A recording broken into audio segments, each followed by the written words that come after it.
المحبوب حبيبي رب المربوب اللهم صل وسلم على الحبيب المحبوب حبيبي رب المربوب اللهم صل وسلم على الحبيب المحبوب حبيبي رب المربوب اللهم صل وسلم على الحبيب المحبوب حبيبي رب المربوب اللهم صل وسلم على الحبيب المحبوب حبيبي رب المربوب اللهم صل وسلم على الحبيب المحبوب حبيبي رب المربوب اللهم صل وسلم على الحبيب المحبوب حبيبي رب المربوب اللهم صل وسلم على الحبيب المحبوب حبيبي رب المربوب اللهم صل وسلم على الحبيب المحبوب حبيبي رب المربوب اللهم صل وسلم على الحبيب المحبوب حبيبي رب المربوب. الفاتحة.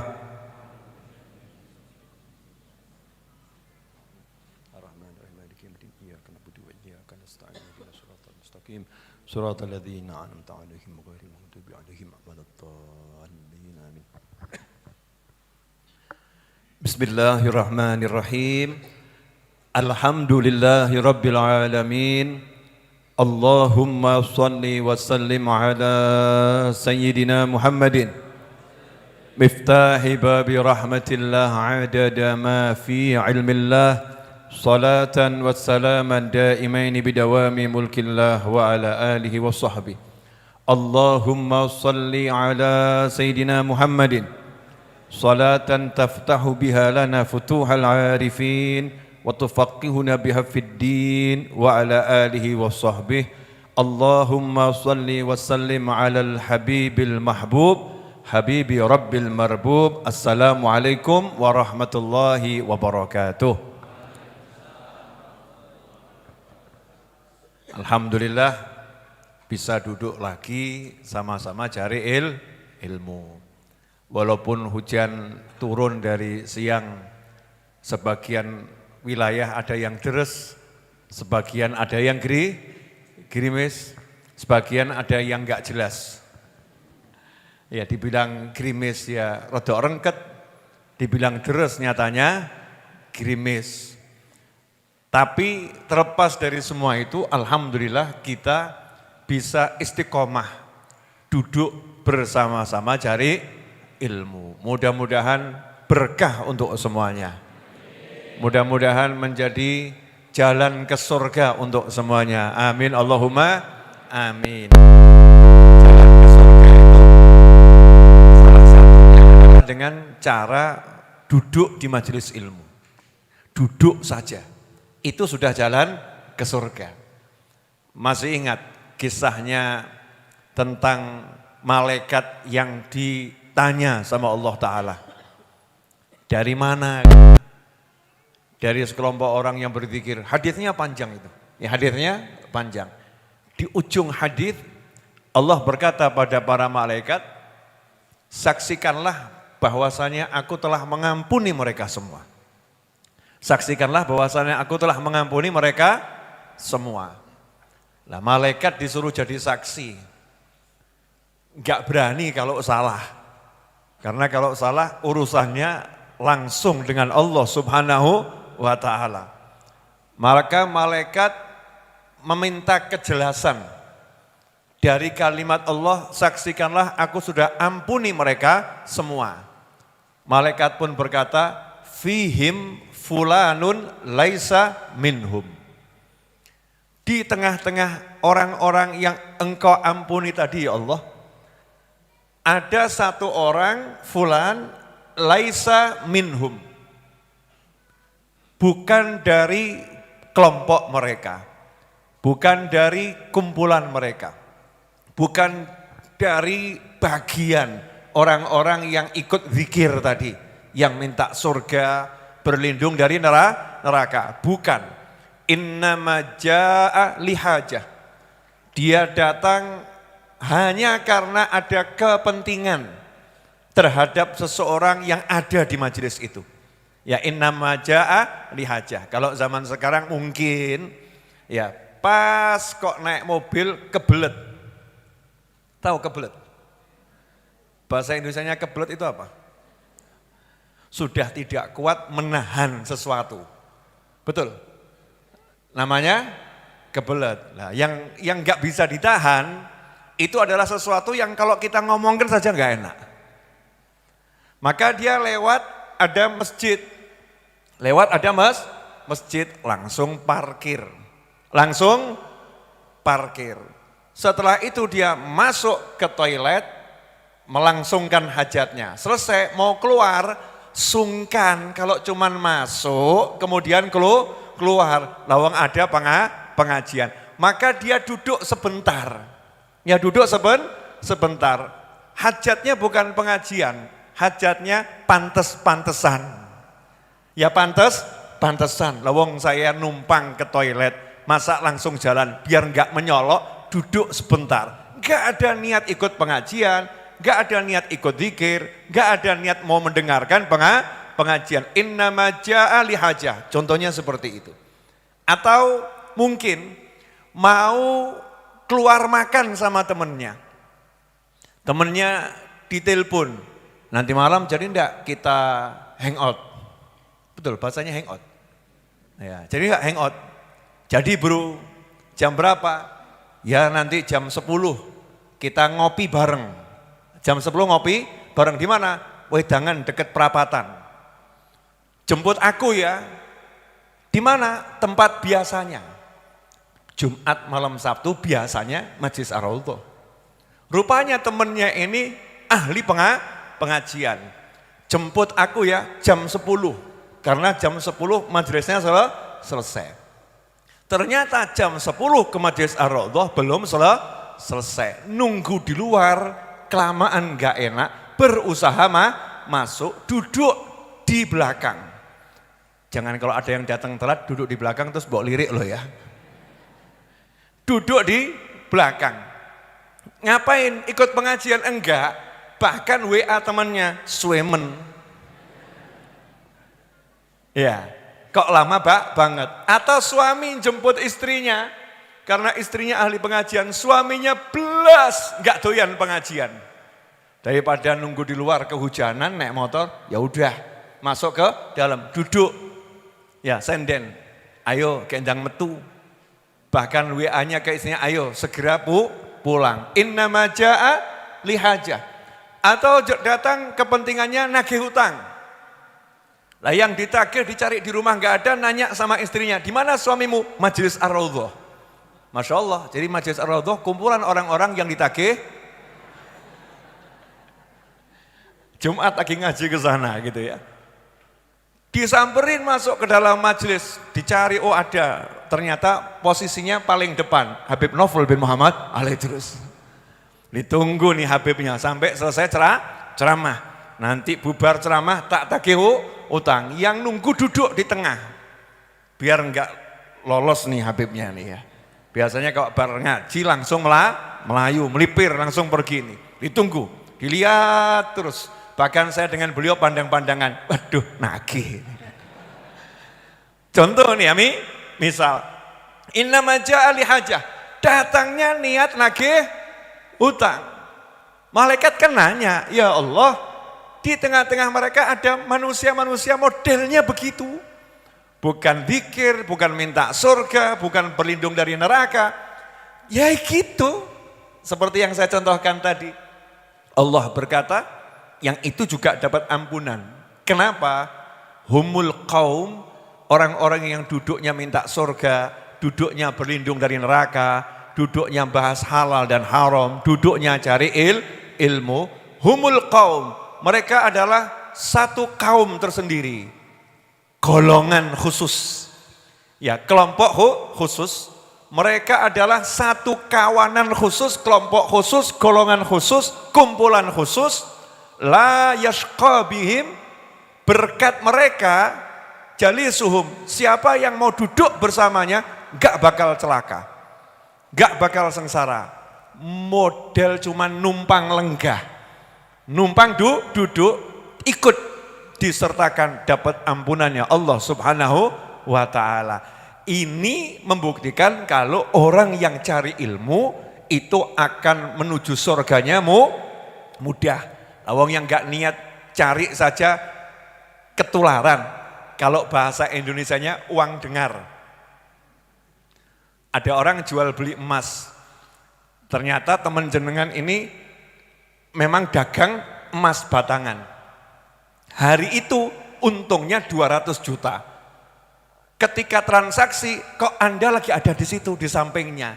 Modalnya apa? Teman duduk, koncone gitu. Karena seneng temannya tadi diciprati. Nih 20 juta buat kamu. Apa ini? Uang dengar.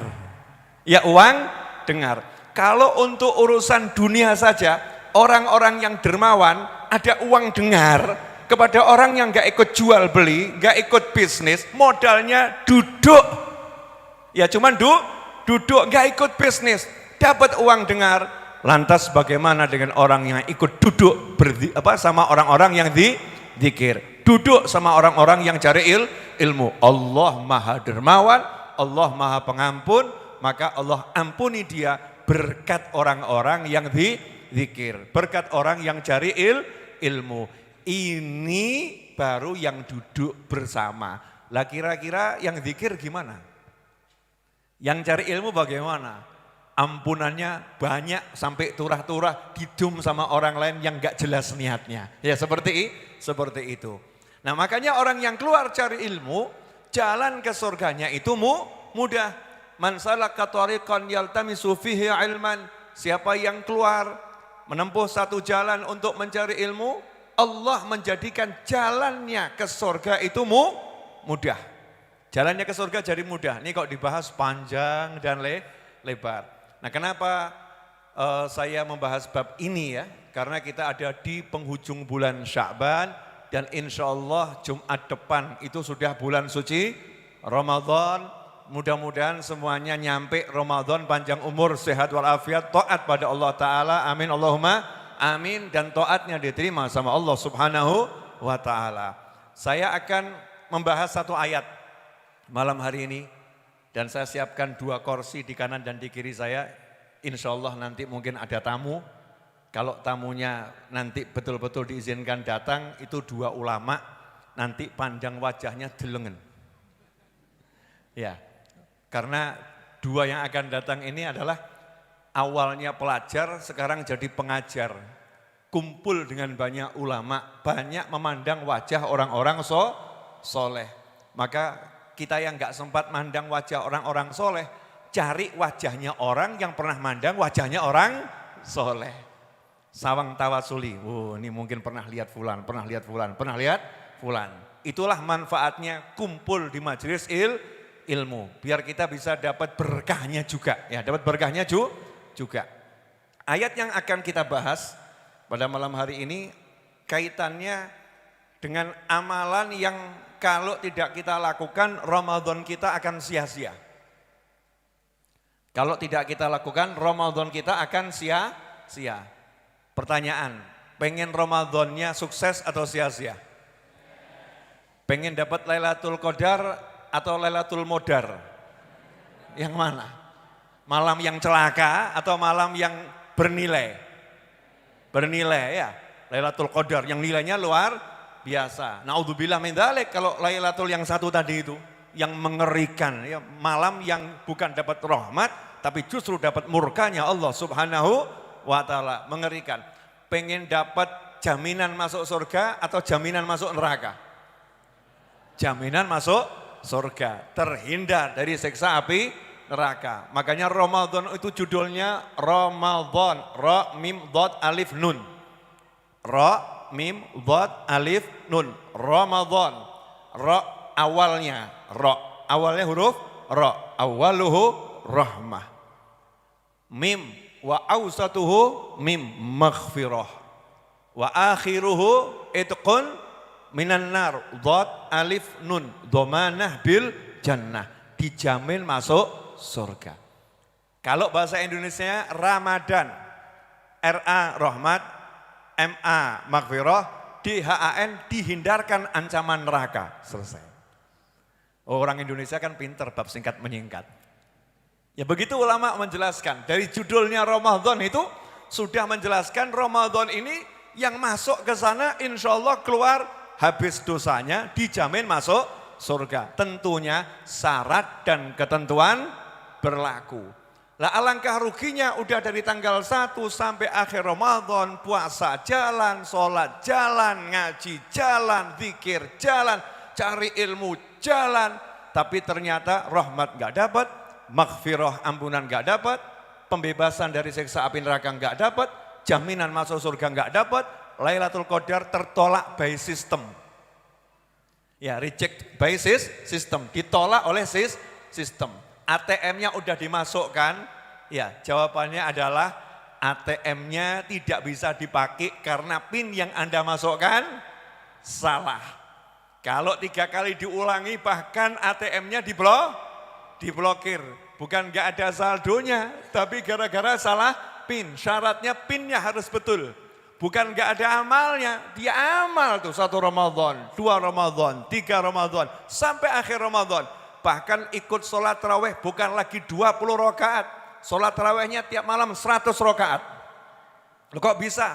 5 masjid. Masjid pertama yang paling awal, selesai masjid kedua, selesai masjid ketiga. Terus sampai yang terakhir sampai subuh. Ya, sahurnya selalu di masjid. Buka di masjid, sahur di masjid, sholat di masjid. Pulangnya duha. Kira-kira saldonya banyak enggak ini?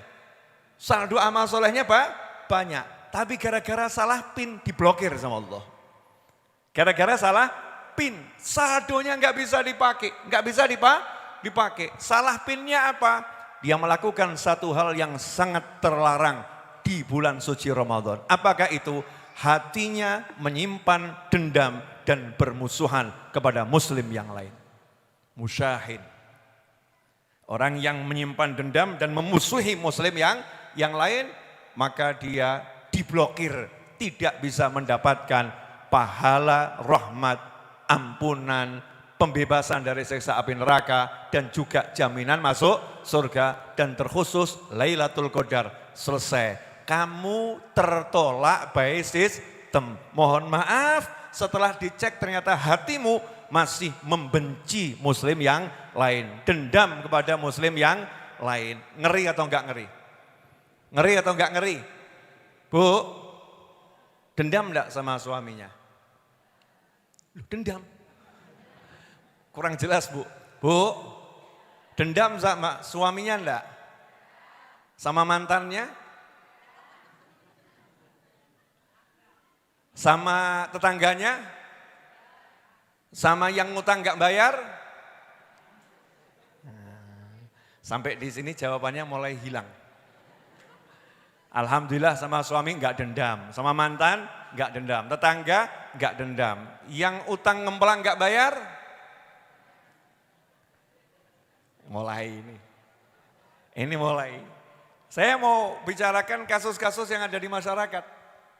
Karena dalam kehidupan ini ada perlakuan-perlakuan yang tidak menyenangkan dari manusia yang lain, oknum-oknum manusia yang lain. Betul atau betul? Ya misal sahabat karib ngutang, terus gak bayar. Setelah itu dia pergi, ditagih gak jawab, nomor telepon diganti, bahkan WhatsAppmu diblokir. Pertanyaannya, sebel atau gak sebel? Jujurlah, sebel atau gak sebel? Marah atau gak marah? Wajar atau gak wajar? Wajar.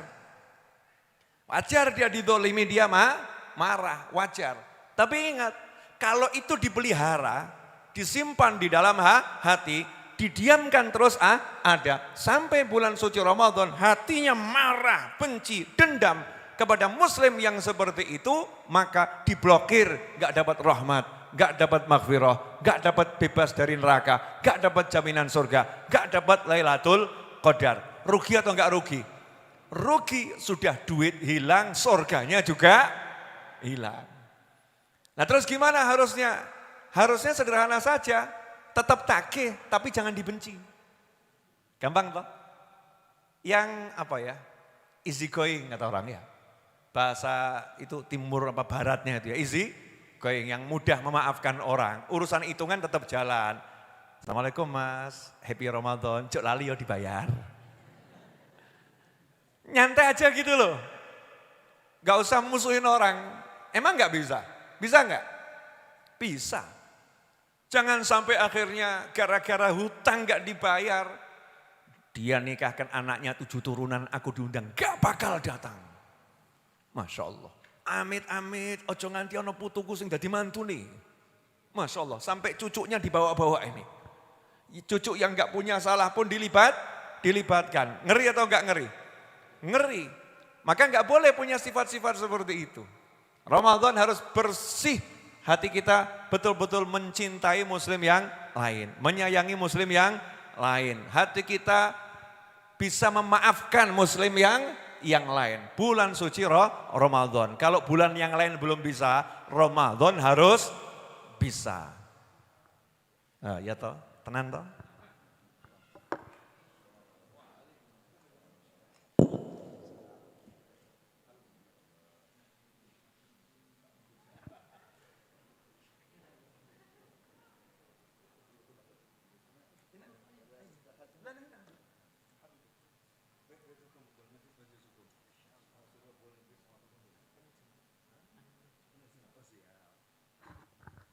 Betul kan?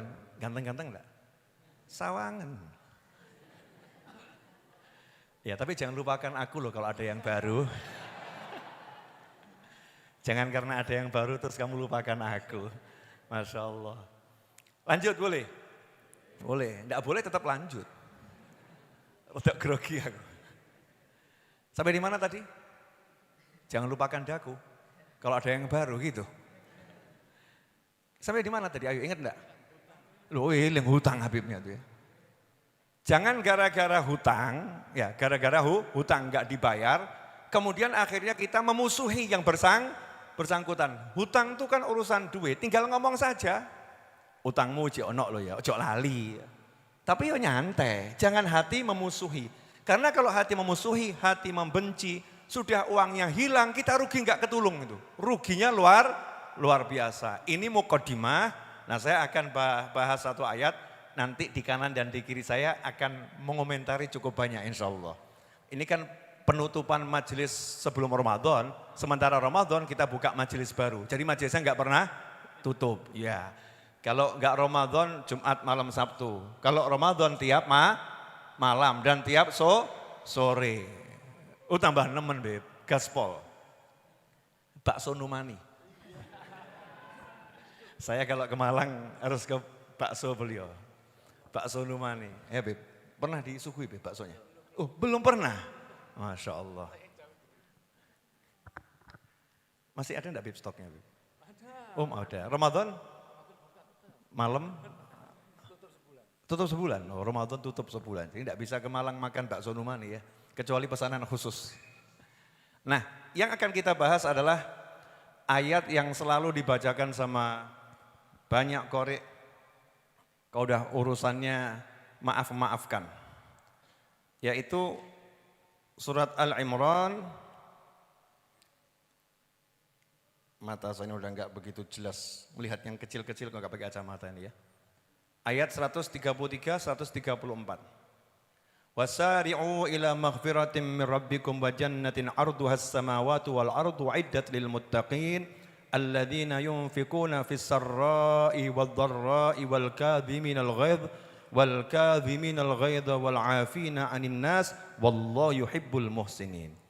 Al-Imran 133 134. Ayat ini kalau kita pahami betul, hidup ini enak. Wasari'u, perintah dari Allah Ta'ala, fi'il amr nih, wasari'u. Dan Allah merintahkannya untuk hal yang enak. Bersegeralah. Bersegeralah. Untuk apa? Ila maghfiratim min rabbikum. Mengambil ampunan dari Tuhan kalian yang udah disiapkan untuk kalian semua. Jadi ampunannya udah disiapkan. Mau ambil atau tidak? Wajannah. Surganya juga udah disiapkan. Mau ambil atau tidak? Yang lebarnya arduha, bukan panjangnya ya, lebarnya selebar bumi dan langit. Tentunya enggak sama dengan bumi dan langit, hanya kiasan. Selebar bumi dan langit, sementara panjangnya enggak ada yang tahu. Karena luasnya surga itu enggak pernah berhenti. Jadi menurut riwayat surga itu tidak pernah berhenti meluas. Setiap detik surga itu tambah luas, selama-lamanya. Dan ini sesuai dengan teori. Oh, belajar teori lagi, Bib. Afwan, Bib. Teori terciptanya jagat raya dengan Big Bang, ledakan cahaya yang besar. Sampai akhirnya terjadi galaksi demi galaksi karena cahaya ini terus bergerak. Nah, cuman kalau teorinya ahli teori kan sampai pada limitnya berhenti ya, berhenti. Itu dunia. Nanti kemudian kiamat hancur. Nah di surga cahayanya tuh nggak mandek, jalan terus. Cahaya apa itu? Cahaya sholawat pada Nabi Muhammad SAW. Setiap kali ada orang bersolawat pada Nabi Muhammad SAW, maka surganya nambah luasnya. Karena Allah nggak pernah berhenti solawat, malaikat nggak pernah berhenti solawat, mukminun nggak pernah berhenti solawat, maka jannah itu luasnya nggak pernah berhenti, tambah luas, tambah luas, tambah luas. Sehingga kalau kita bicara luasnya surga, nggak ada yang tahu kecuali Allah dan orang-orang yang diberitahu oleh Allah Subhanahu wa ta'ala, di antaranya baginda Muhammad sallallahu alaihi wasallam. Kemudian uiddat lil muttaqin, kata Allah, ampunan ini udah kusiapkan, surga ini udah kusiapkan untuk orang yang bertakwa. Orang bertakwa itu enak. Kalau punya dosa, ampunannya gampang. Karena jadi manusia nggak mungkin nggak punya dosa. Nggak mungkin nggak punya dosa. Punya musuh namanya setan. Seringkali juga setannya takut sama manusia. Karena manusianya lebih setan dari setan yang lagi nyetani. Sebab setan itu kan berkelas-kelas. Ada setan lagi kelas 1, kelas 2, ya profesor. Kadang setan yang kelas 1 ini kaget lihat manusia. Lebih setan dari saya. Kaget manusianya itu ya. Setannya kaget pada manusia. Luar biasa. Tapi kalau orang yang bertakwa, walaupun dia punya kemaksiatan yang luar biasa, maka Allah mudah memberikan ampunan kepadanya. Kalau dia bertakwa. Karena itu jangan pernah la takhaf minadz dzunub. Jangan takut terhadap dosa, tapi jangan suka berbuat dosa. Paham maksudnya enggak? Saya rasa abot ya. Bentar. Kita enggak boleh berbuat dosa, betul? Kalau udah punya dosa, jangan takut. Jangan takut apa? Karena Allah Maha Pengampun, Allah Maha Penyayang. Jangan takut untuk mendekat pada Allah Subhanahu wa ta'ala. Allah berkata kepada orang-orang yang punya dosa, fafirru ilallah, lari kejar Allah. Mestinya kalau takut kan lari menghindar. Tapi kata Allah, kalau kamu takut sama aku, lari kejar daku. Ayo datangi aku siapkan ampunan. Makanya wasari'u ila maghfiratim min rabbikum. Segera ambil ampunannya Allah, segera ambil surganya Allah yang udah disiapkan untuk kalian semua, orang-orang yang bertakwa. Orang bertakwa itu definisinya kita tahu jelas, melaksanakan perintah, menjauhi larangan. Tapi dalam ayat ini spesial. Gak disebut bab sholat ini. Ya gak disebut bab sholat, orang-orang yang sholat. Enggak, di ayat ini. Gak disebut bab puasa, orang-orang yang berpuasa, enggak. Karena banyak orang yang sholat, banyak orang yang puasa. Tapi bab yang ini gagal dia. Padahal ini gampang. Tahajud itu berat, pelakunya banyak, betul? Duha itu enggak mudah, pelakunya banyak.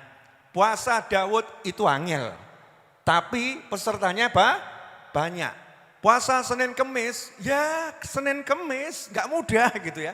Tapi orang banyak yang semangat melakukannya. Umroh biayanya besar, perjalanannya juga enggak ringan, terkadang berat. Tapi orang senang dengan umroh. Tapi untuk yang ini mudah, murah. Cuman pelakunya enggak banyak. Nah Allah menawarkan yang mudah-mudah, yang gampang-gampang. Siapa itu? Alladzina yunfiquna fis sarra'i wad dharra. Orang-orang yang ahli berderma. Ingat ya, kalimat berderma bukan milik orang kaya ya. Ya bukan milik orang kaya. Orang-orang yang ahli sedekah, ahli ngasih hadiah, ya, ahli berbagi kepada orang lain atau makhluk Allah yang lain, entah manusia, entah kepada hewan sekalipun, kepada makhluk Allah yang lain, fis sarra'i wad dharra. Dalam kondisi sarra maupun kondisi dharra. Nah, ulama beda pendapat menafsirkan sarra wad dharra. Nah, kita ambil semua saja. Biar untung. Intinya dalam kondisi senang maupun susah. Ada yang mengatakan senang itu manten baru. Dibaca di tafsir, ya, manten baru itu kondisi senang. Maka ketika jadi manten baru sedekahnya banyak, itu wajar, senang. Ya, ketika susah, ketika kehilangan anggota keluarga, dharra. Lawannya senang manten, kan senang apa susah kehilangan. Ketika dalam keadaan sedih seperti itu, dia sedekah. Makanya orang-orang tua terdahulu mengajarkan kalau kamu lagi jadi temanten, ya maka ya bagi makanan yang banyak. Buat pesta walimah, kasih orang makan, sedekah yang banyak.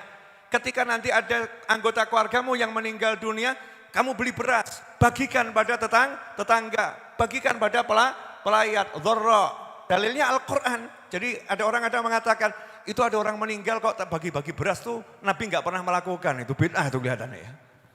Berarti belum baca ayat ini. Fisarra'i wad-dharra. Salah satu tafsirnya adalah seperti itu. Ketika kena musibah, bannya pecah, sedekah dia. Ketika dapat untung, senang, sedekah. Waktu dia senang sedekah, waktu dia susah sedekah. Senang dan susah kan bukan miliknya orang kaya, betul? Orang miskin ya senang, orang miskin ya susah. Orang kaya ya senang, orang kaya ya susah. Karena Allah nggak pernah ngukur angka, tapi yang kita keluarkan ketika senang. Saking bungahnya senangnya, punyanya cuman selendang. Nih hadiah buat kamu. Ini sedekah di saat senang. Waktu susah, nggak punya apa-apa. Dia punyanya cuman beras sekilo, dia sedekahkan berasnya sekilo. Karena ada orang yang membutuhkan. Ini orang yang mendapatkan ampunan dan surganya Allah tanpa susah payah. Tahajud enggak, sholat sunnah rawatib enggak, duha tidak. Tapi dia untuk sedekah ini mudah, ringan. Sedekah model begini. Makanya kalau ada orang ketika kaya dia ahli sedekah, gak punya duit dia ngilang, gak masuk kelompok ini. Itu ada orang itu kalau ketika kaya dekat sama ulama, ketika dia susah justru menghindari ulama. Gak enak saya sungkan sama Pak Yai, biasanya ngasih, sekarang gak bisa ngasih banyak. Saya ngasih sedikit gak iso saya, pergi dia. Gak ngasih lagi. Justru ini salah. Ketika kamu kaya, sedekahlah yang banyak. Ketika kamu miskin, sedekahlah sebisamu. Senyum itu juga sedekah. Maaf Yai, baru bisa senyum. Tidak apa-apa. Yainya paham, Masya Allah melarat saya gede. Sakno ya. Didoakan sama kiainya, didoakan sama ustadznya. Fisarra'i wal dharra. Itu yang pertama. Yang kedua, wal kadhiminal ghaidh. Ini yang mahal. Orang-orang yang bisa menahan amarah. Orang-orang yang bisa menahan amarah. Padahal dia itu punya kemampuan untuk marah. Contoh, kamu karyawan, dimarahin atasan. Ya, dimarahin atasan. Kamu nahan amarah, gak masuk kelompok ini. Kenapa? Wedinya toh. Kalau saya balas marah kan jadi pecat saya. Jadi yang mendorong dia menahan amarah bukan Allah. Tapi karena takut dipecat. Wal kadhiminal ghaidh ini untuk orang-orang yang dia sebetulnya mampu marah, berhak marah. Tapi dia tahan. Atasan kok diganyang sama bawahan. Misal saya contohnya. Nih teman-teman Majelis Ar-Raudhah nih, relawan-relawan nih. Misal, saya kasih tahu, tolong karpetnya disedot ya, pakai penyedot. Misal, ternyata karpetnya enggak disedot, tapi digebyur air. Saya marah wajar atau enggak wajar? Wajar atau enggak wajar? Karena mau dipakai buat majelis. Karpetnya kenapa? Saya cuci. Lah yang nyuruh nyuci siapa? Suruhnya cuma sedot karena salah memahami. Sebetulnya saya marah itu berhak, saya marah itu wajar, dan saya marah itu mudah, karena saya atasan, marahin bawahan, mampu saya marah. Tapi ingat ayatnya Allah, wal kadhiminal ghaidh.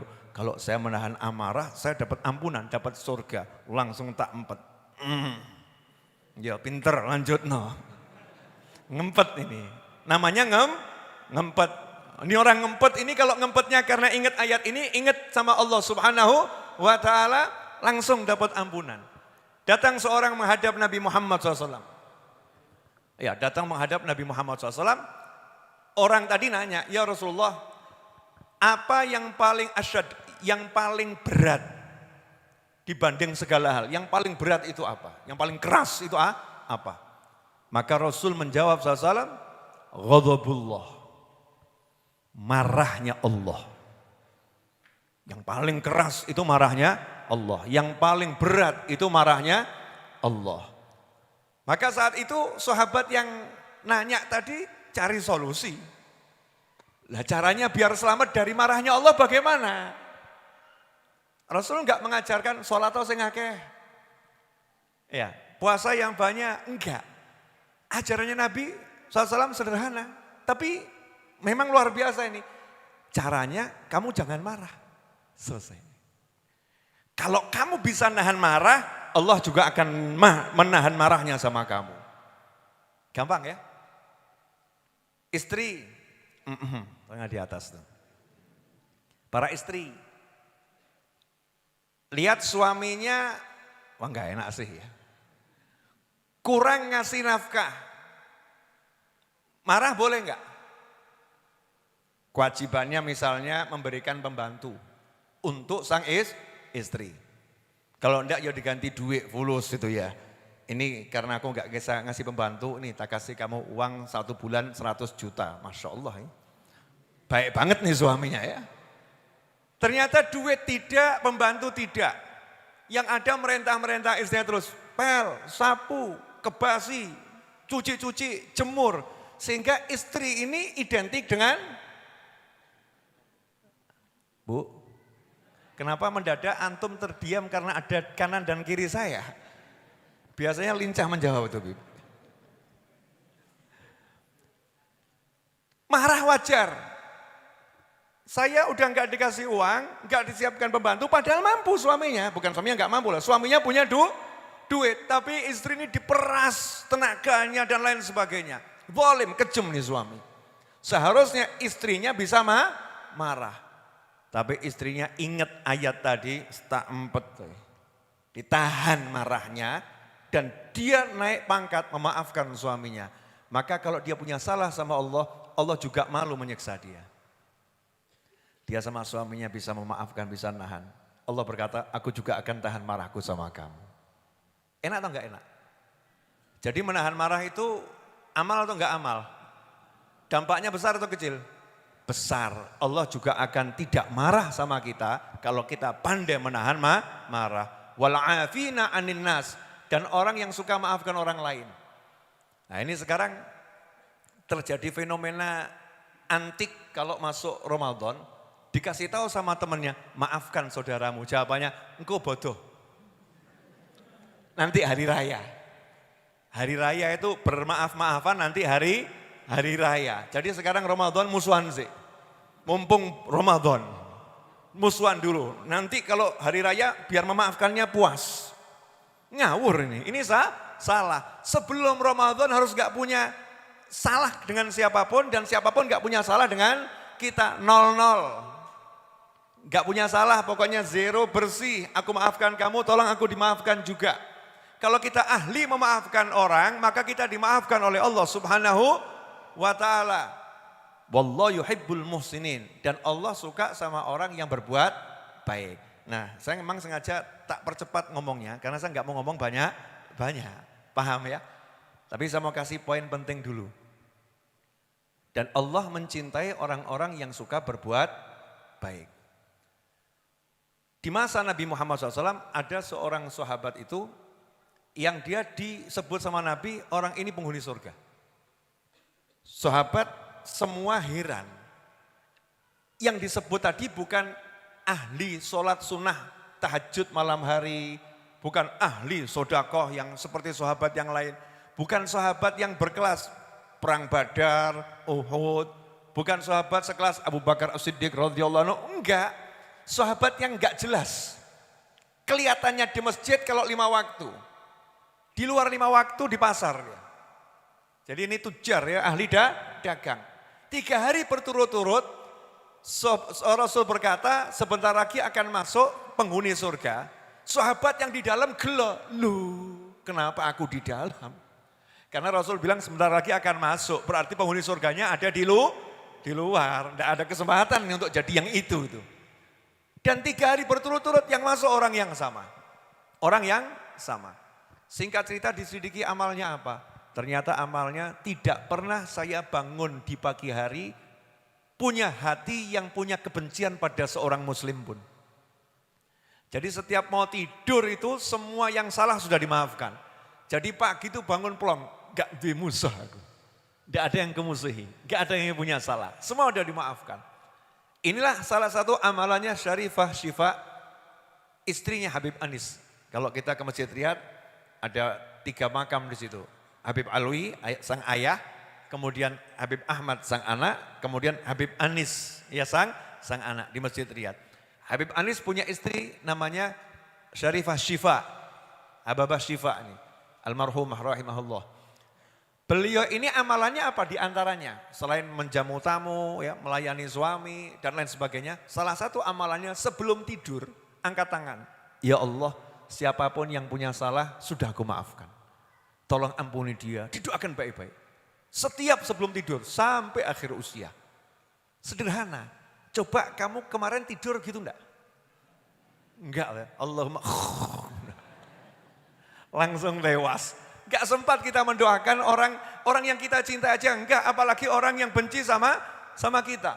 Al-Habib Ali bin Muhammad bin Husain Al-Habsyi yang mengarang Maulid Syamsudduror yang kita kenal, kita baca maulidnya. Beliau itu sampai istrinya cemburu. Tiap malam di waktu mustajabnya doa di akhir malam, doanya sebagian besar justru digunakan untuk mendoakan orang-orang yang memusuhi. Ya Allah, tolong ampuni fulan, muliakan fulan. Disebutkan namanya. Akhirnya istrinya cemburu dan ngomong, suamiku, kenapa aku enggak pernah didoakan seperti itu? Orang yang musuhin kamu kok doanya bagus banget. Aku kok enggak pernah dapat doa seperti itu. Maka beliau menjawab, oh kalau kamu kan sudah dalam hati, tidaklah tersebut nama seseorang kecuali engkau dahulu yang ada dalam hatiku. Romantis. Oh namanya juga ulama ya. Ulama itu so romantik karena imamnya adalah Nabi Muhammad sallallahu alaihi wasallam. Ini contoh ya, contoh bagaimana mampu memaafkan orang lain. Saya pernah dengar satu kisah, ada seorang Habib di Hadramut sana, pulang dari ngajar, dia ngajar pulang ke rumah, kemudian dia masuk ke kamar mandi, keluar masih dalam keadaan menangis. Sama istrinya ditanya, kenapa kamu nangis? Tadi itu di majelis ada yang menghina saya, di majelis ada yang mencaci saya, di majelis ada yang maki saya. Loh, kenapa kamu nangis? Kan mestinya kamu maafkan dia. Kok sampai dibawa pulang ke rumah punya perasaan seperti itu? Suaminya jawab, aku bukan nangis karena dicaci. Aku bukan nangis karena dimaki. Lah kenapa kamu nangis? Aku nyesel. Kenapa kok aku baru bisa memaafkan ketika dalam perjalanan pulang dari majelis ke rumah? Kenapa kok enggak seketika aku maafkan? Kok telat memaafkannya itu? Kok baru bisa nahan amarah, tapi memaafkannya ketika jalan pulang baru bisa memaafkan? Kok jelek betul hatiku, Masya Allah. Yang sudah sebaik itu aja masih merasa hatinya jelek. Kalau kita hitung turunan, sudah 7 turunan, tidak ada maaf. Salahnya satu, kita ungkit-ungkit kepada ribuan orang, bahkan update status. Dia telah mendolimiku. Dengan tanda kutip, paham kan? Gitu. Jadi teman-temannya tahu semua ya, teman-temannya tahu semua. Diribah, di macam-macam, digunjing, gak ada habisnya. Nah jangan sampai itu terjadi pada diri kita di luar Ramadan, apalagi di bulan suci Ramadan. Jadikan hati kosong, bersih. Nanti enak. Orang yang hatinya menyimpan permusuhan itu enggak enak. Lewat satu kampung, dilihat di situ kok mobilnya fulan parkir, terus orangnya lagi turun dari mobil, mundur. Cari kampung yang lain, ada dia. Masuk di satu pesta pernikahan, ada kursi kosong tinggal satu. Kok di sebelahnya orang yang dia benci? Pilih apa? Duduk di belakang berdiri itu ya. Enggak usah pakai kursi. Kenapa? Di depan ada dia. Menyiksa diri sendiri. Baru beli tasnya bagus, kebetulan keluar, lihat yang dia benci pakai tas yang sama, langsung dibuang tuh tasnya. Gak gelem aku berbeda itu ya. Gak mau, ini ada orang-orang yang hatinya sampai sedemikian rupa, akhirnya rugi dan rugi. Mana yang kita pilih? Mempertahankan marah atau dapat surga? Kalau kamu pengen hidupmu susah, silahkan pertahankan marahmu, pertahankan bencimu, pertahankan enggak senengmu, pertahankan semua itu. Dijamin hidupmu susah dunia sebelum susah akhirat. Penutup, saya Naufal bin Muhammad Al-Idrus punya konsep sederhana. Saya Muhammad, jenengan mau?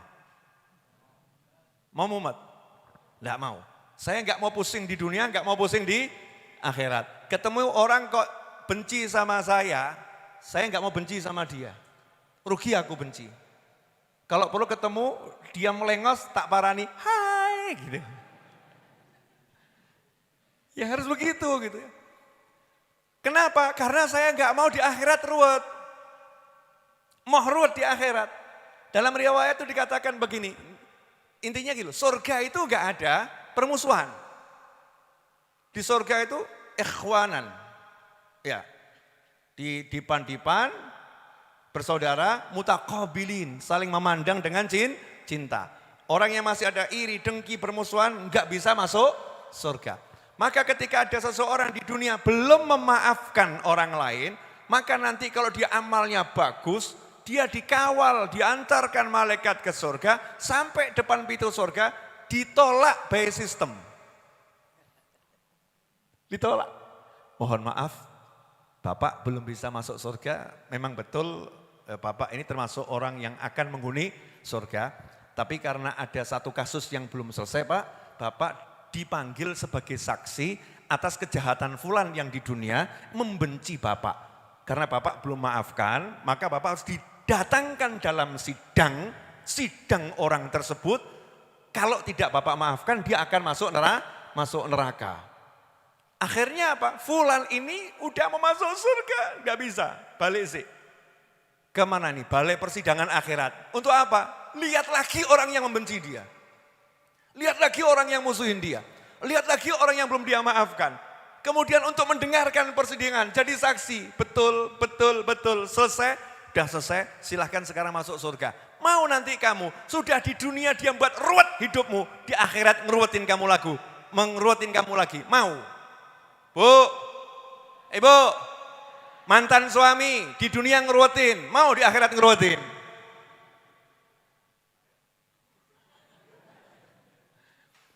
Para suami yang punya mantan istri, mau ketika di dunia, naudzubillah min dzalik, mantan istrinya itu ngeruwetin, di akhirat ngeruwetin lagi, mau? Teman di dunia buat ruwet, mau di akhirat ngeruwetin kita lagi? Enggak ada. Maafkan, selesai. Makanya dulu saya kalau ada orang yang enggak suka sama saya, dari jauh udah tajak mesem dulu. Dia lihat saya, bingung. Wajahnya ketekak-tekuk. Sekali, 2 kali, 3 kali, 10 kali. Dari jauh dia enggak mau kalah. Daripada nanti wajahnya ketekak-tekuk, dia belajar mesem dulu. Jadi ketika ketemu, saling senyum. Walaupun enggak cocok gitu ya, walaupun berbeda konsep, berbeda prinsip, tapi hati jangan membenci. Ini kalau bisa hidup kita jadinya enak. Jangan ruwet hidupmu di dunia, jangan ruwet hidupmu di akhirat. Jelas semuanya? Alhamdulillah, jazakumullah khairan. Maka waktu saya serahkan kepada di sebelah kiri saya dulu sebagai senior saya. Masya Allah. Fadhil Habib. Bismillah, assalamualaikum warahmatullahi wabarakatuh.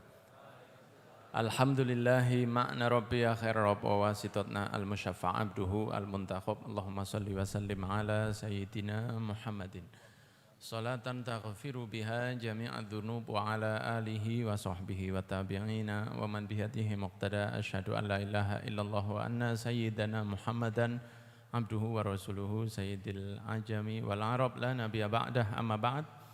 Guru kita semua Al-Habib Naufal Al-Idrus hafizahullah wa ra'ah, semoga diberi panjang umur, sehat walafiat dan diberikan dakwah beliau yang luar biasa dalam dakwahnya lewat media atau rutinan beliau dan juga keputusan-keputusan dakwah beliau kepada pejabat, kepada pemerintah, kepada pecinta, kepada semuanya luar biasa.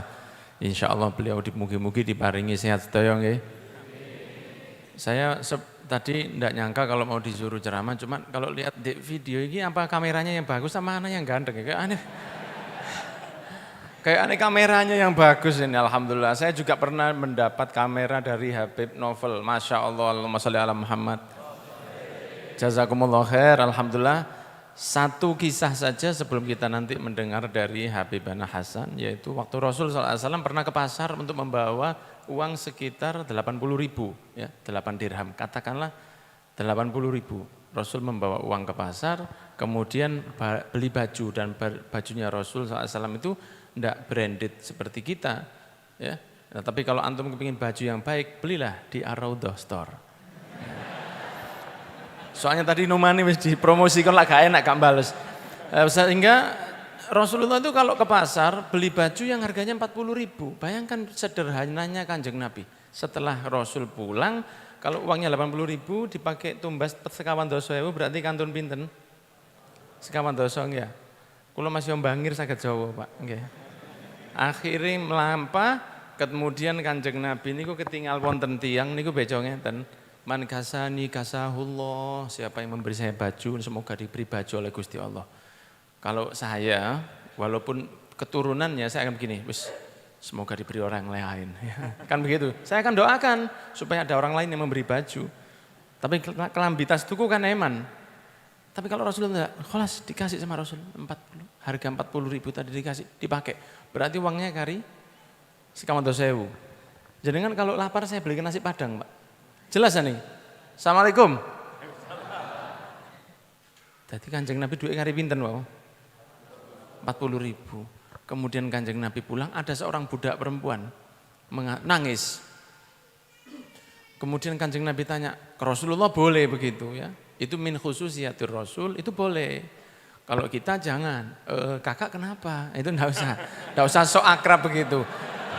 Apa nek rondo tuwa kok dijarno, nek enom kok kepingin jiwa pengen menolong itu loh, heran kok loh.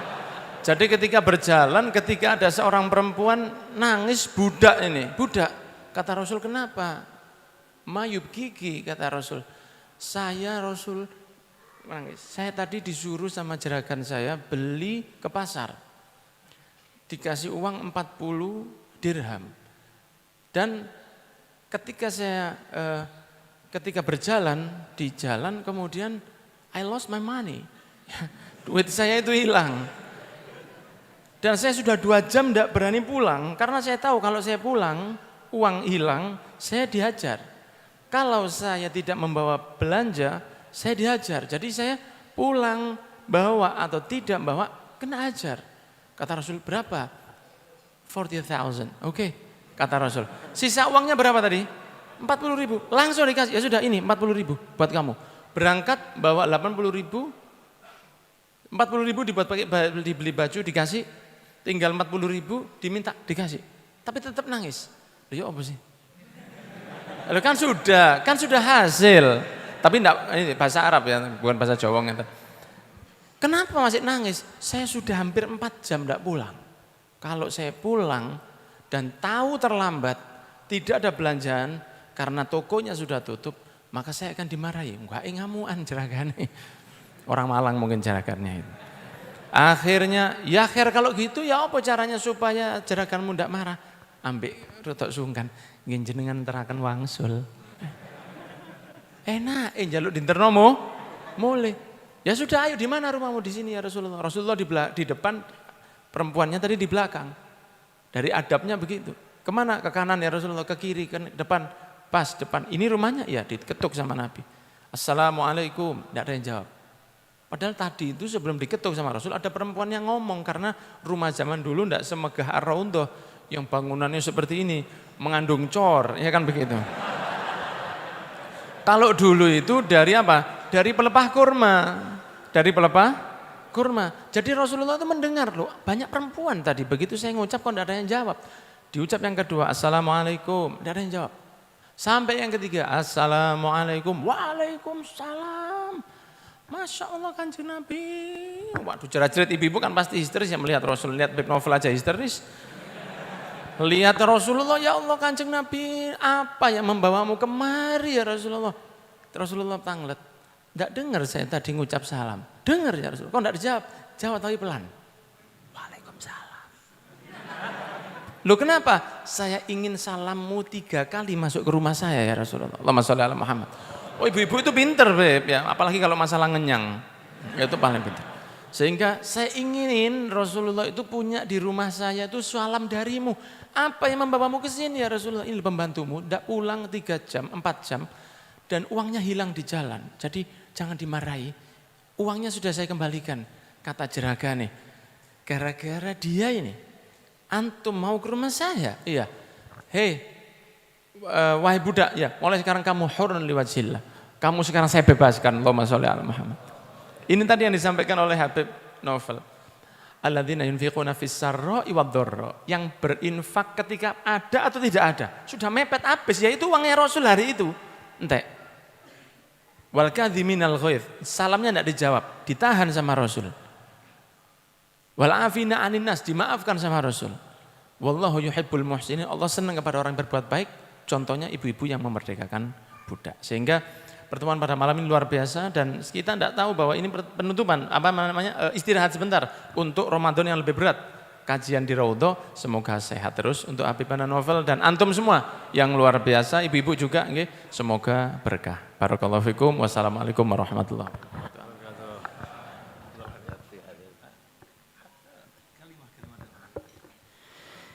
Alhamdulillah, malam ini saya begitu bahagia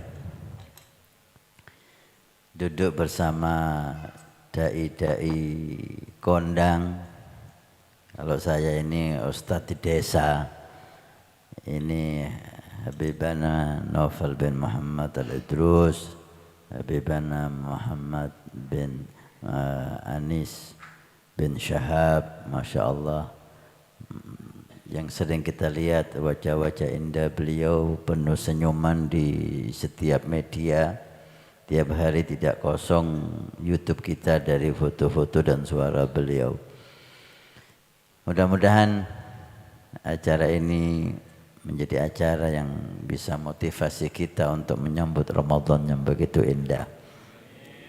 Pertama kita ucapkan terima kasih kepada guru kita Habibana Novel bin Muhammad Al-Idrus menerima Al-Fakir untuk bisa duduk. Kita ingin ngaji sama beliau, tapi salah berpakaian saya ini.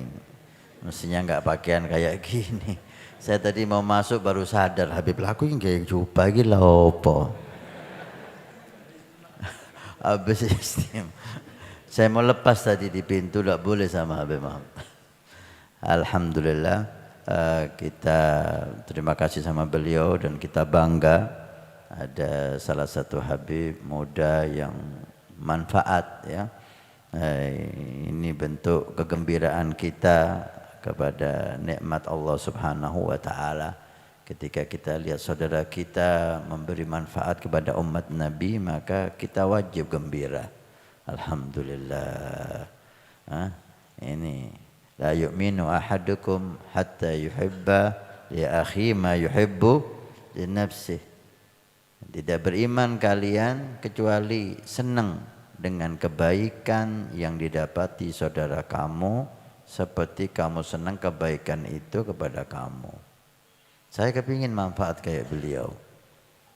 Tapi saya senang beliau menjadi orang yang bermanfaat. Yang kedua, saya minta izin lagi dan minta Bapak berterima kasih karena beliau ini salah satu tokoh kita, narasumber kita di TV Al-Wafa Tarim. Videonya antum sering kita curi Habib. Tapi kan wal kadhiminal ghaidha. Pidatonya sering kita curi di YouTube, tapi kita yakin ya dia itu menahan amarah walaupun wong maling ngomong sabar. Tidak sabar kan izin ngarepe wong akeh, mari ngajar.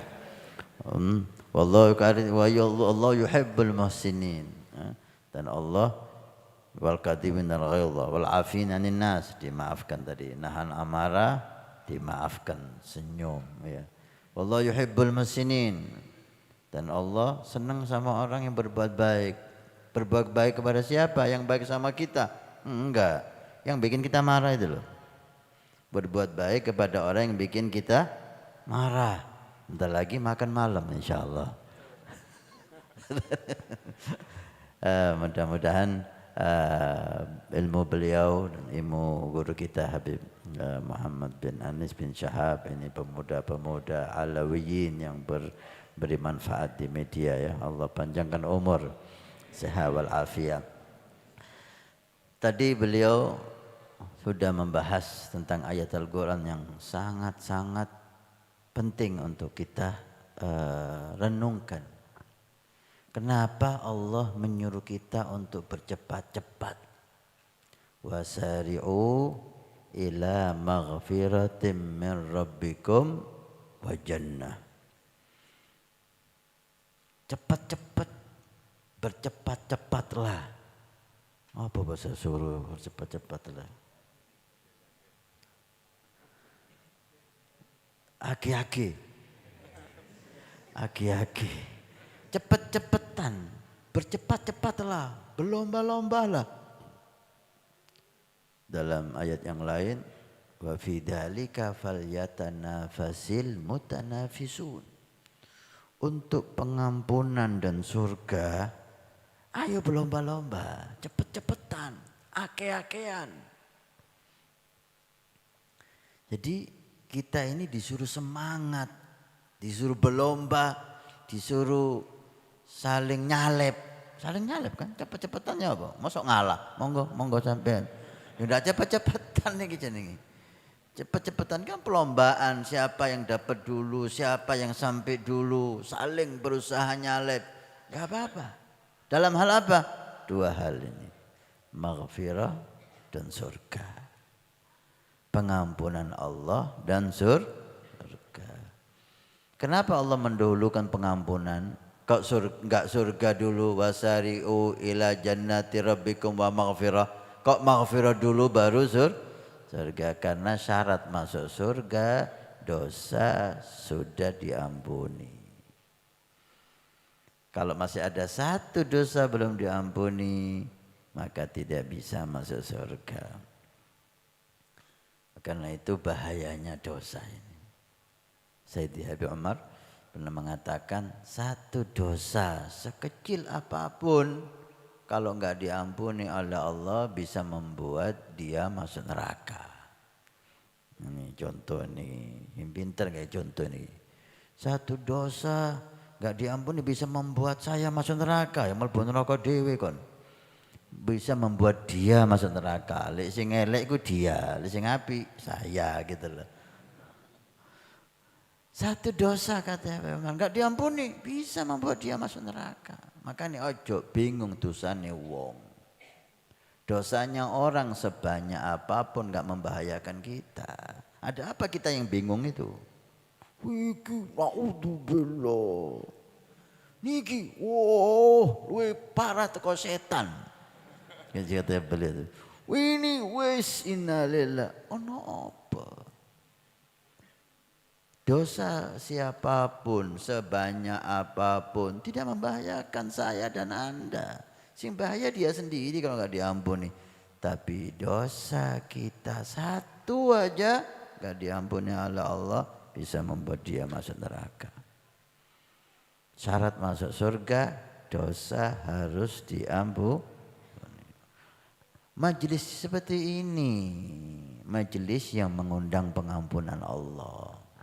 Semua yang mengundang pengampunan Allah, semua acara, semua amal soleh yang membuat kita mendapat pengampunan Allah, kejar. Itu yang paling istimewa. Dan tidak ada yang lebih mudah untuk mengundang pengampunan Allah seperti sampean malam ini. Duduk bersama Habib, sama dai, ngaji, dzikir, inilah majelis yang dinyatakan oleh Nabi dalam hadits qudsi. Allah berfirman, anqumu maghfuran lakum. Bangunlah kalian, pulanglah kalian dengan apa? Dosa yang sudah diampuni. Amin. Mudah-mudahan majelis kita masuk. Oh, betapa hebatnya, betapa mulianya. Kita punya dunia seisinya. Untuk mendapat satu pengampunan gak bisa. Tapi dengan majelis ini, dosa sebanyak apapun bisa diampuni oleh Allah. Tadi beliau katakan, sing duwe dosa napa? Seneng. Seneng sing duwe dosa. Jangan takut dosa, tapi jangan berbuat dosa. Benar. Seperti firman Allah ini. Di dalam kitab Risalatul Mu'awanah, Habib Abdullah Haddad, bab terakhir. Beliau mengutip satu hadits qudsi. Hadits qudsi ini banyak membuat orang bingung. Allah mewahyukan kepada Nabi Daud. Ya Daud, basyiril mudnibin, wandirit ta'i'in. Hei Daud, kasih kabar gembira. Kepada siapa ya Allah? Orang yang banyak dosa itu. Orang yang banyak dosa, Allah menyuruh Nabi Daud untuk memberi kabar gembira. Dan ancam. Siapa ya Allah yang diancam ini? Orang yang banyak amal solehnya. Bukan kewalik nih gitu. Sing akeh dosae kongkon ngeki kabar gembira. Seneng oleh sing akeh dosae. Sing tahajud, sing sembayang, hati-hati kok. Diki apa sih karepe pangeran iki? Kalau ya Rab, kata Nabi Daud bingung. Kaifa nubasyiril mudnibin wa nundiri ta'i'in? Gimana kita bisa memberi kabar gembira bagi orang yang banyak dosa, memberi kabar ancaman bagi orang yang banyak amal solehnya? Qala na'am, basyiril mudnibin, kasih kabar gembira bagi orang yang banyak dosa, karena tidak ada dosa yang tidak bisa diampuni oleh Allah. Masya Allah, itu kabar gembira. Tidak ada dosa yang tidak bisa diampuni oleh Allah.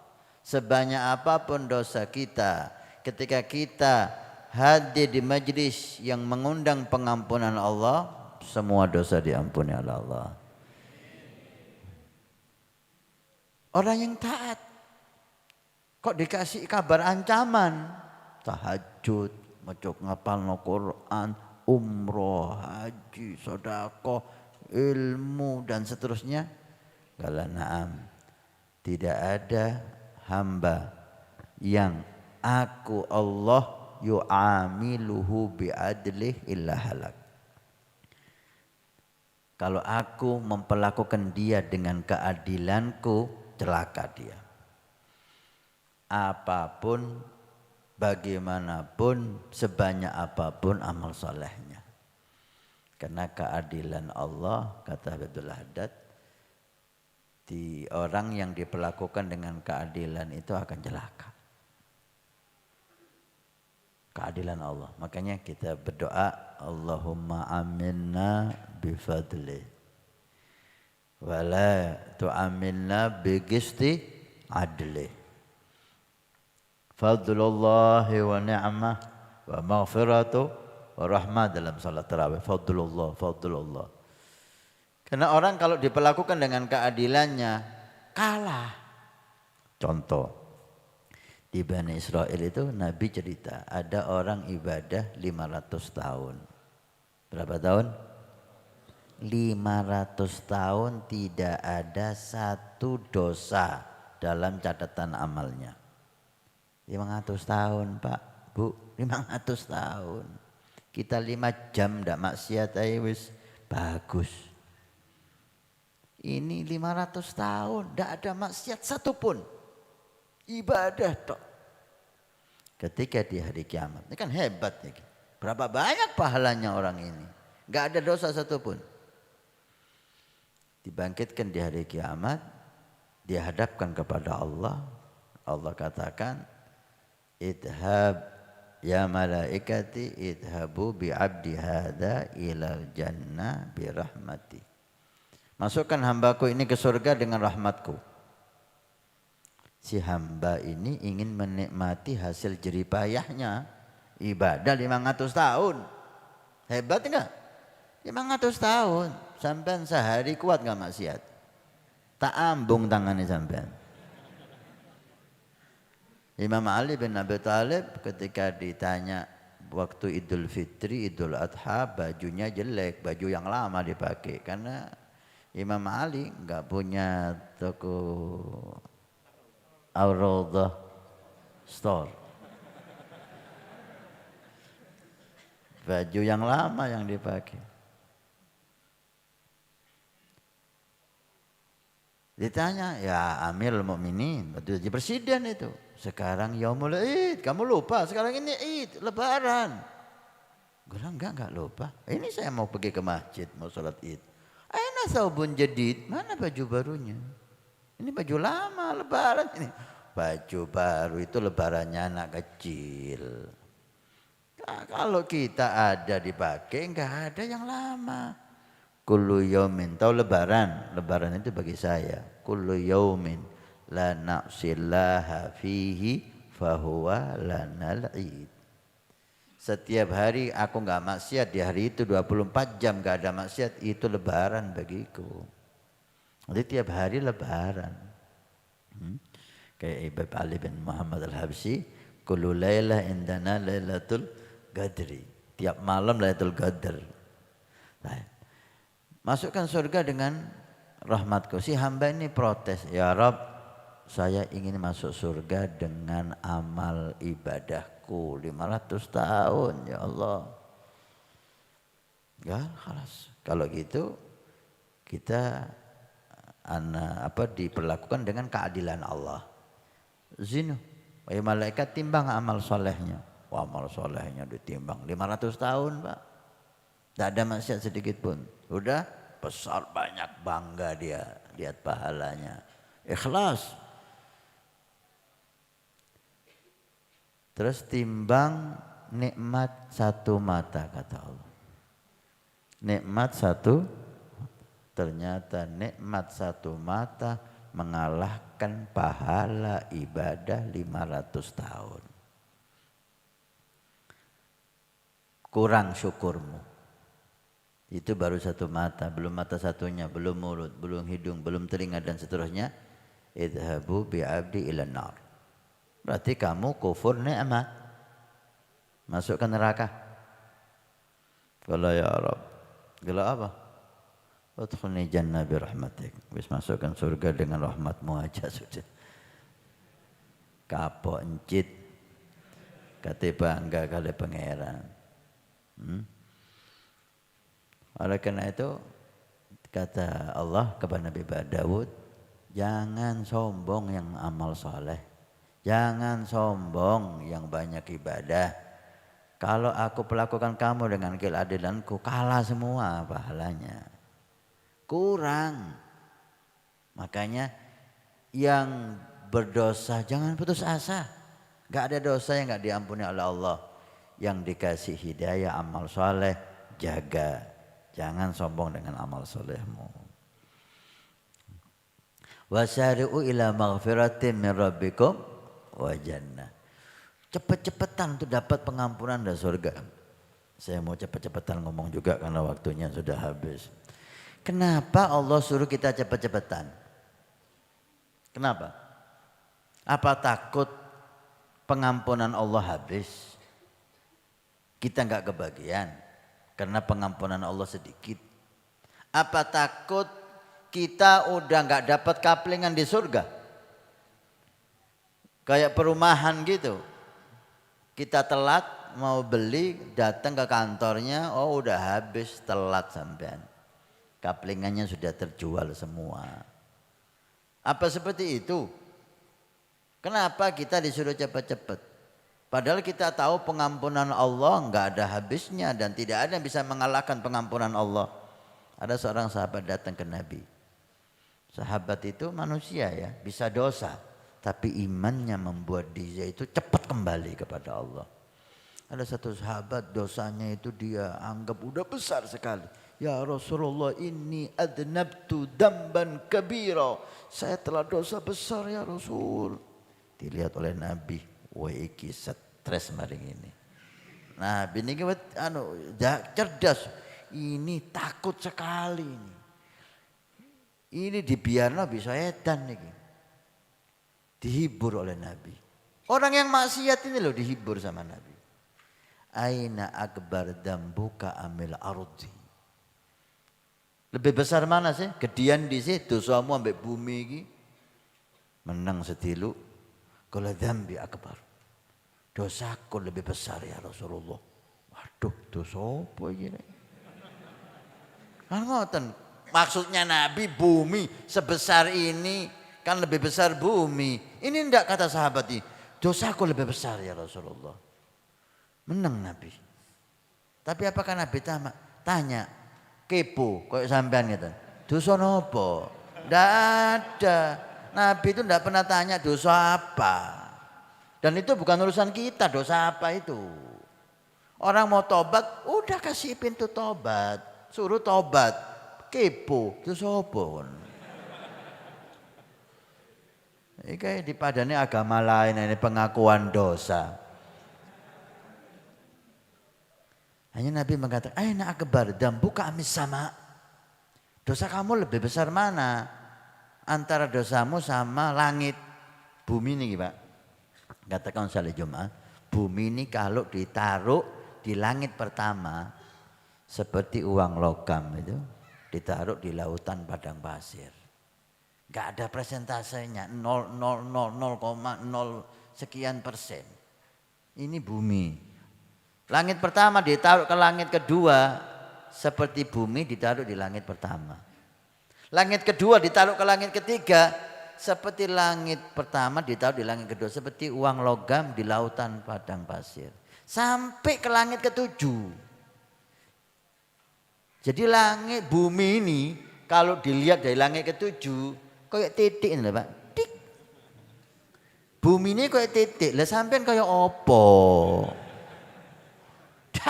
Kita ini ya Allah. Langit ketujuh itu yang sebegitu hebat ditaruh di arasy Allah seperti uang logam di lautan padang pasir. Allahu Akbar, luar biasa makhluk Gusti Allah. Mana dosa kamu lebih besar? Dosamu apa langit? Apa jawabannya sahabat ini? Dambi akbar. Dosaku lebih gede. Dosaku lebih besar. Iki dosa apa iki? Hanya Nabi gak mau kalah Nabi. Gimana orang ini gak putus asa? Aina akbar dambuka am maghfiratillah. Lebih besar mana dosa kamu apa pengampunan Allah? Baru menang. Oleh ambil pengampunan, didu ambil pengampunan Allah ya kalah dosaku. Kalau diadu dengan pengampunan Allah lebih besar dari dosaku. Selama pengampunan Allah lebih besar, taubat diampuni oleh Allah. Begitu hebat pengampunan Allah, begitu besar, begitu banyak. Kenapa kita suruh cepat-cepat? Surga, kita dengar tadi dari Habib. Orang terakhir masuk surga itu dikasih surga seluas bumi 7 kali. Kurang apa Mbak? Ya, ada sampai Juhaina itu kalau diceritakan panjang ini. Oleh teko maneh kula kalau Habib Novel. Ketahuan. Loh kenapa kita disuruh cepat-cepat? Padahal seluas itu surga. Orang yang terakhir dapat surga 7 kali luasnya. Kok disuruh cepat-cepat ini apa? Takut bukan pengampunannya habis. Bukan surganya sudah habis. Umur kita yang habis. Takut belum dapat pengampunan. Ajal sudah datang kepada kita. Karena kematian aqrabu ghaib yuntadhar. Yang paling dekat yang kita tunggu itu mati. Kenapa? Karena datangnya pasti. Semua yang datangnya pasti itu dekat. Nah, itu kiamat pasti enggak? Pasti. Allah mengatakan Innahum yarawnahu ba'ida wa narahu qariba. Dekat. Kenapa? Karena pasti. Makanya kita disuruh cepat-cepat, takut kedahuluan ajal. Cepat dapat pengampunan sebelum ajal menjemput kamu. Mudah-mudahan majelis ini membuat kita mendapat dua istimewa itu. Pengampunan Allah dan surga Allah. Dan kita doakan guru kita dan salam dari Al-Wafa bi Ahdillah Habib. Kita sekarang lagi kumpul di kotanya antum, alumni Sayyidi Habib Umar dan Al-Wafa bi Ahdillah se-Indonesia. Kumpul semua di sana dan kami berdua ini yang diutus untuk silaturahmi ke antum, minta doa, hadir di majelis ini sebagai bentuk ukhuwah dan kegembiraan kita kepada antum. Kalau memang boleh, ini ada hadiah, kalau saya katakan dari Habib Umar bin Hafid, bukan hal yang salah. Masya Allah. Terima kasih banyak. Mohon maaf sampai mari dengarkan ceramahnya bahasa yang enak, bahasa intelek nggih. Ganteng-ganteng nom-nom delok wong tuwa elek ngeten. Biasa kula paling ganteng, saiki kula paling elek. Mudah-mudahan manfaat. Terima kasih banyak. Allah barik fi binaya wa ma fi, berkahi gerakan antum, dakwah antum, baik yang di dunia maya atau di dunia nyata. Ya, mudah-mudahan semuanya barokah, santri-santrinya, Masya Allah, santri yang barokah. Mudah-mudahan Allah sampaikan kita di Ramadan dalam kesehatan yang sempurna, fi taatillah. Allah muliakan kita di malam pertama Ramadan. Allah melihat hambanya dan tidak ada yang dipandang rahmat kecuali diampuni oleh Allah. Kebencian kepada siapapun, seperti kata guru kita tadi, hilangkan eman. Malam pertama Ramadan yang ada kebencian tidak dapat pengampunan. Gara-gara benci gak dapat pengampunan. Kita yang rugi. Bukan yang kita benci rugi. Kita yang rugi. Ada apa kita merugikan diri sendiri? Wa dzulmun nafsi min akbahid dzulmi, kata Habib Ali. Mendolimi diri sendiri itu dolim yang jelek. Ampun, maafkan. Doakan. Kok enak Beb? Piro regane doa sampeyan niku? Koyok wali, dongakno wong gobul.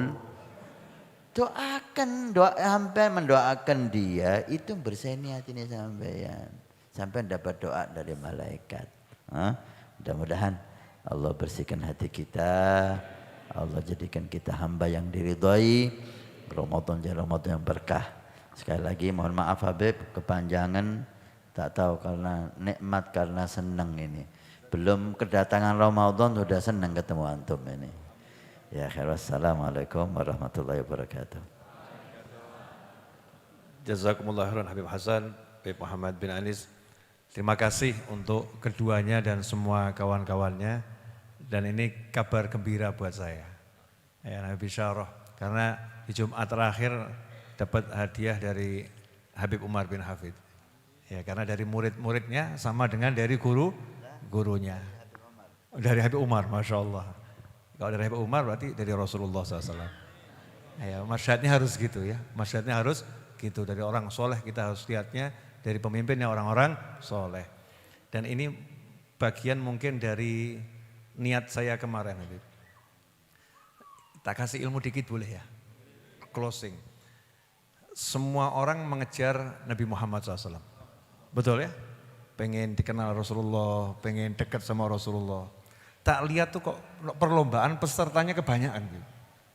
Semua tuh pengen ke Rasulullah SAW. Nah ini cari jalan gitu. Gimana caranya walaupun di belakang tahu-tahu jadi di depan gitu. Ya kan semua berlomba-lomba pengen dipanggil sama Nabi Muhammad SAW. Karena semua mendekat, ya semua mendekat. Tak cari gimana ya caranya. Ketemu, alhamdulillah. Karena manusia yang paling, ya termasuk manusia yang paling dicintai Nabi Muhammad SAW adalah Sayyidah Khadijah radhiyallahu ta'ala, istrinya. Sayyidah Khadijah. Cintanya Nabi SAW pada Sayyidah Khadijah ini luar biasa. Nah, tak hitung-hitung kalau yang ngejar Sayyidah Khadijah itu enggak sebanyak yang mengejar Nabi Muhammad SAW.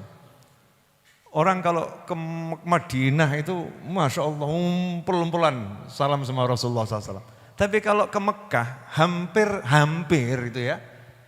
Ya cuman berapa persen yang pergi ke Ma'ala datangi Sayyidah Khadijah radhiyallahu ta'ala. Bahkan kita pun yang sudah jelas-jelas doyan ziarah, gak tergerak ke sana, ya. Gak tergerak ke sana. Akhirnya di Madinah nawait, di Madinah saya niat, saya mau tulis duhai kakek dan nenekku, aku akan tulis kisah cintamu. Aku akan tulis kisah cintamu. Saya nulis buku di Madinah, ini dalam proses nulis Habib. Judulnya Sayyidah Khadijah, Kekasih Rasulullah SAW. Atau saya mau bilang, Nek tolong ya sampaikan sama kakek, cucunya nulis loh ya. Jadi saya lewatnya nenek saya, Nek tolong sampaikan sama kakek, kisah cintanya ku abadikan loh ya. Karena dari sekian banyak cucunya atau umatnya enggak banyak itu yang nulis kisah cintanya. Justru sibuk Romeo and Juliet. Ya Majnun Laila yang kisahnya tragis semua. Romeo and Juliet yo mati gak rabi, betul ya? Majnun dan Laila yo mati gak rabi. Titanic kelelep gak rabi. Betul ya? Nabi kita Muhammad SAW itu sumbernya cinta, sangat cinta, cintanya luar biasa dan nikah dengan yang dicinta sampai akhir usia itu kisahnya indahnya luar biasa. Lah kok kita enggak tergila-gila dengan kisah cinta Sayyidah Khadijah dengan Nabi Muhammad SAW. Kenapa? Karena mungkin belum banyak yang menjelaskan. Maka saudara dan lihat tak tulis, nanti jadi buku tak dol. Ya, terus saya mau keliling Indonesia, ceramah saya cuma mau itu, nggak mau ceramah bab lain saya. Keliling Indonesianya ya, ceramahnya bab itu nih.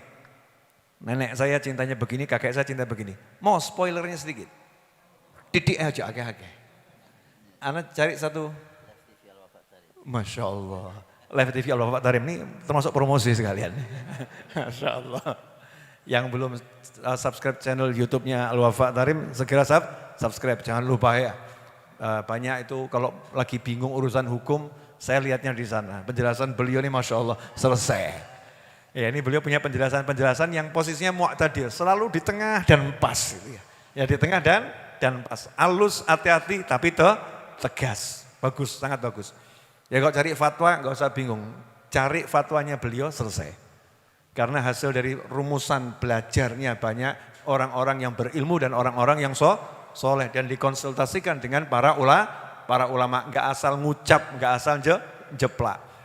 Nah, satu aja sederhana dan saya lagi cari sumbernya, belum ketemu nih. Cari di kitab Sirah Nabawiyah nggak ketemu, Kutubul Hadits belum ketemu, tapi ada beberapa kitab yang menjelaskan kisahnya Sayyidah Khadijah ada di situ. Nanti yang itu Anda mau tanya sama antum Habib, insyaallah. Nah, spoiler sedikit, saya mau nanya boleh enggak? Boleh. Nabi kita Muhammad SAW meninggal di pangkuannya siapa? Sayyidatuna Aisyah. Sayyidatuna Aisyah itu kan suka berbangga, Rasulullah meninggal di pangkuanku, betul ya? Tapi jangan lupa, Sayyidah Khadijah meninggal di pangkuannya Nabi Muhammad SAW. Jadi kalau dilihat, menang-menangan menang siapa ini? Sayyidah Khadijah, meninggal di pangkuan Nabi Muhammad SAW. Nah salah satu bagian kisah ini yang kadang kita belajar hadis tapi nggak bisa merangkai kisahnya, jadi nggak paham seperti apa. Sebelum meninggal itu, Nabi kita Muhammad SAW lagi berada di Bukit Sofa. Lagi ngobrol dengan malaikat Jibril alaihissalam di Bukit Sofa. Sementara rumahnya Nabi dengan Sayyidah Khadijah itu ada di depan Marwah. Antara Sofa dan Marwah cukup jauh. Usia Sayyidah Khadijah radhiyallahu anha saat itu 65 tahun. Wanita usia 65 tahun. Tahu suaminya lagi ada di sofa. Dan tahu suaminya lagi ngobrol dengan malaikat. Dan tahu itu jam makan suaminya. Maka Sayyidah Khadijah buat makanan. Terus makanan tadi dibawa dengan tertatih-tatih ke arah Bukit Sofa. Malaikat Jibril yang lagi ngobrol asik dengan Nabi Muhammad SAW, sontak menghentikan obrolannya dan mengatakan, itu Khadijah datang. bawa makanan. Ya Khadijah datang bawa makanan. Maka dilihat Sayyidah Khadijah naik ke Bukit Sofa dan terjatuh. Ketika naik itu terjatuh. Turun disambut oleh Nabi Muhammad SAW, dibangunkan, dipegangi. Ya. Terus malaikat Jibril bilang, sampaikan pada Khadijah, Allah titip salam buat beliau. Allah titip salam buat beliau. Terus malaikat Jibril juga ikut-ikut, aku juga titip salam. Aku juga titip salam. Terus dijawab, Allah assalam gitu kan. Allah itu yang punya salam dan memberikan keselamatan. Itu spoilernya. Selama ini kita kan mendengar hadisnya, Sayyidah Khadijah datang, bawa makanan, dapat salam dari malaikat Jibril. Tapi peristiwanya enggak ngerti, di mana itu, bagaimana itu. Ya, rasanya seperti apa? Enggak tahu rasanya, karena kita enggak belajar. Sayyidah Khadijah itu menjadi janda 2 kali dan saya sangat sedihnya luar biasa. Orang-orang yang mengatakan Rasul menikah dengan janda usia 40 tahun. Rasul menikah dengan janda usia 40 tahun. Seakan-akan nenek saya, sorry bro. Seakan-akan nenek saya itu usia 40 jelek, usia 40 tua. Usia 40 itu udah nggak bisa apa-apa. Mohon maaf, Sayyidah Khadijah itu usia 40 wanita yang tercantik di zamannya, terkaya di zamannya, wanita tersoleh, terbaik di zamannya, julukannya At-Tahirah, wanita suci. Kalau ada Sayyidatuna Maryam sebut wanita suci, Maryam, maka ini Khadijah dapat julukan wanita suci di zamannya oleh orang-orang yang hidup di masa itu. Kenapa menikah dengan Nabi usia 40 tahun? Ada rahasianya. Karena usia 15 tahun Sayyidah Khadijah menikah dengan suami yang pertama. Suaminya meninggal, duitnya banyak. Dapat warisan dari suaminya, belum lagi warisan dari ayahnya. Duitnya tambah banyak lagi. Kemudian tidak lama nikah lagi dengan suami yang kedua. Menurut riwayat yang kuat suaminya juga meninggal. Usia 25 tahun sudah 2 kali menjanda dan punya warisan yang sangat besar. Pertanyaannya kenapa baru menikah lagi umur 40? Padahal dari 25 sampai 40 itu banyak pria tampan, pria baik, duitnya banyak, ngelamar. Ditolak semuanya. Ditolak semua. Ternyata menurut riwayat yang saya dapatkan, Sayyidah Khadijah suatu malam mimpi. Dalam mimpinya melihat matahari jatuh ke rumah beliau. Maka besok paginya datang ke rumahnya Waraqah bin Naufal, sepupunya. Nanya, apa arti mimpiku? Maka dijawab, kalau mimpimu benar, nanti dari rumahmu akan muncul cahaya kenabian. Kamu akan menikah dengan seorang nabi. Maka sejak hari itu Sayyidah Khadijah mengatakan, aku tidak akan menikah kecuali dengan nabi ini. 15 tahun mencari nabi tersebut, mencari Nabi Muhammad SAW. Pertanyaannya kenapa 15 tahun gak ketemu gitu ya. Padahal masih kerabat. Ya masih kerabat, gak ketemu. Bukan gak ketemu, tanda-tandanya ada. Tapi beliau pengen memastikan sampai pasti betul. Ya sampai betul-betul pasti. Dan karena satu hal, ketika Nabi kita itu usia 12 tahun berdagang ke Syam bersama Abu Thalib, diajak pamannya diajari dagang ke luar negeri yang sebelumnya hanya menggembala kambing, ketemu sama pendeta disuruh pulang. Jangan, ini kalau kamu teruskan ketemu Yahudi nanti dibunuh karena keponakanmu ini Nabi, jangan sampai ketahuan dia Nabi. Maka Abu Thalib menyembunyikan kenabian Nabi Muhammad SAW dari orang-orang yang ada di kota Makkah dan manapun. Jangan sampai ada orang yang tahu kalau ini Nabi. Karena melindungi nyawa keponakannya. Baru ketika umurnya 25 tahun, Abu Thalib memanggil Nabi Muhammad SAW dan mengatakan, keponakanku, saya sudah tidak mampu lagi membiayai keluarga, saya enggak mampu lagi dagang ke Syam, saya sudah tua. Saya butuh bantuanmu. Padahal di saat itu Nabi kita Muhammad SAW sudah hidupnya enak, menggembala kambing. Gembala kambing, cukup bahagia dengan itu. Duit enggak seberapa, tapi hidupnya seneng, zuhud. Beliau zahid, enggak butuh sama dunia.